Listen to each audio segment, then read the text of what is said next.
Assalamualaikum warahmatullahi wabarakatuh. Pada pertemuan yang ketiga ini kita akan mempelajari faktor-faktor pendidikan. Dalam hal ini ada 7 faktor yang perlu menjadi perhatian dalam pendidikan.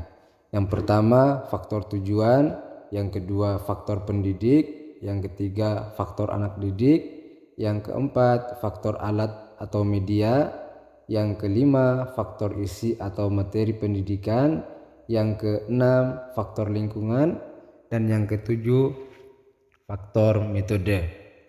Baik, dari ketujuh faktor ini kita akan uraikan. Yang pertama, faktor tujuan.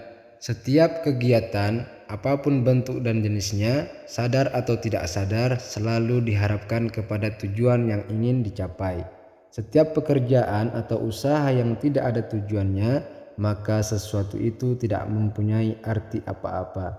Dengan demikian, tujuan merupakan faktor yang sangat menentukan.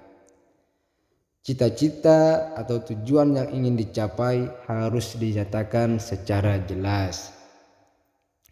Secara singkat dikatakan bahwa tujuan pendidikan nasional ialah untuk mencerdaskan kehidupan bangsa dan mengembangkan manusia Indonesia seutuhnya dengan ciri-ciri sebagai berikut. Di sini yang pertama, beriman dan bertakwa kepada Tuhan Yang Maha Esa, berbudi luhur, memiliki pengetahuan dan keterampilan, sehat jasmani dan rohani, kepribadian yang mantap dan mandiri, dan bertanggung jawab terhadap masyarakat dan bangsa.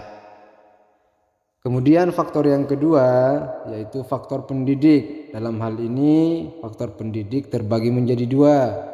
Yang pertama, faktor pendidik secara kudrati, yaitu orang tua. Kemudian yang berikutnya faktor pendidik menurut jabatan, yaitu guru. Selanjutnya faktor yang ketiga adalah faktor anak didik. Anak didik adalah orang yang menerima pengaruh dari seseorang atau sekelompok orang yang menjalankan pendidikan. Kemudian faktor yang keempat yaitu faktor alat dan media. Alat pendidikan adalah suatu tindakan atau situasi yang sengaja diadakan untuk tercapainya suatu tujuan pendidikan yang tertentu atau yang diinginkan. Ditinjau dari segi wujudnya, maka pendidikan itu berupa pertama perbuatan pendidik yang mencakup nasihat, keteladanan, larangan, perintah, pujian, teguran, ancaman, dan hukuman-hukuman. Kemudian yang kedua berupa benda-benda, mencakup seperti meja, kursi, papan tulis, penghapus, dan lain sebagainya. Kemudian faktor yang kelima yaitu faktor isi dan materi pendidikan. Nah, dalam hal ini ada syarat utama dalam pemilihan materi yang perlu diperhatikan oleh pendidik. Yang pertama itu materi harus sesuai dengan tujuan pendidikan. Yang kedua yaitu materi harus sesuai dengan kemampuan peserta didik. Nah, inilah yang perlu diperhatikan dalam mencari atau mempersiapkan materi yang ingin disampaikan kepada anak didik. Kemudian yang keenam yaitu faktor lingkungan. Jadi menurut Ki Hajar Dewantara disebutkan faktor lingkungan meliputi faktor lingkungan keluarga, lingkungan sekolah, dan lingkungan masyarakat, disebut sebagai pusat pendidikan.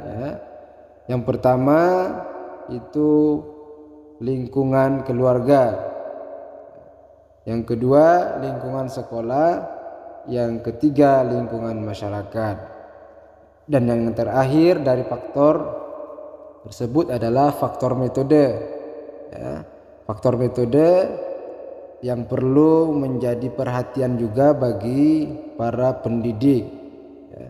Karena seorang pendidik harus mengetahui metode yang cocok untuk diajarkan agar anak didik tidak cepat bosan.